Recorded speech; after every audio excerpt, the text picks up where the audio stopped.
ओम गंग गणपते नमः। आप सभी का आपके अपने चैनल पर बहुत बहुत स्वागत है।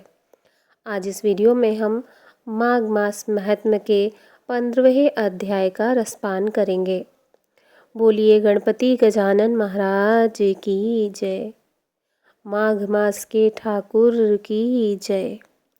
दत्तात्रेय जी कहने लगे कि हे राजन, प्रजापति ने पापों के नाश के लिए प्रयाग तीर्थ की रचना की। गंगा जी और यमुना जी के जल की धारा में स्नान का महात्म्य भली प्रकार सुनो। जो इस संगम में माघ मास में स्नान करता है वह गर्भ योनि में नहीं आता। भगवान श्री हरि विष्णु की दुर्गम माया माघ में प्रयाग तीर्थ पर सब पापों को नष्ट कर देती है। माघ मास में प्रयाग में स्नान करने से मनुष्य अच्छे भोगों को भोग कर ब्रह्म को प्राप्त होता है। माघ मास तथा मकर के सूर्य में जो मनुष्य प्रयाग में स्नान करता है उसके पुण्यों की गिनती चित्रगुप्त भी नहीं कर सकते। 100 वर्षों तक निराहार रहकर जो पुण्य प्राप्त होता है वही फल माघ मास में 3 दिन प्रयाग में स्नान करने से प्राप्त हो जाता है। जो फल 100 वर्षों तक योगाभ्यास करने से प्राप्त होता है वह माघ मास में स्नान करने मात्र से प्राप्त हो जाता है।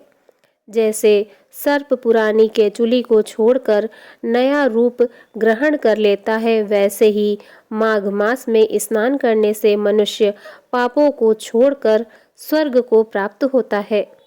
गंगा यमुना के संगम में स्नान करने से हजारों गुना फल मिलता है।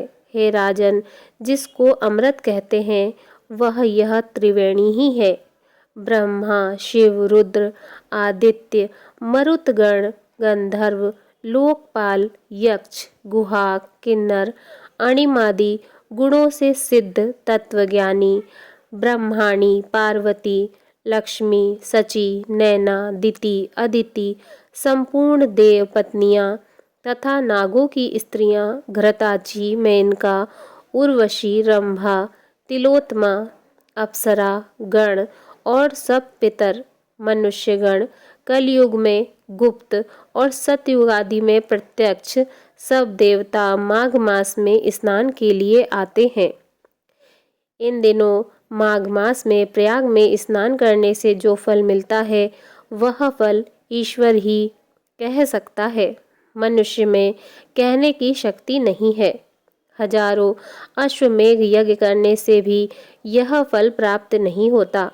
पूर्व समय में कांचन मालिनी ने इस स्नान का फल राक्षस को दिया था और इससे वह पापी मुक्त हो गया था।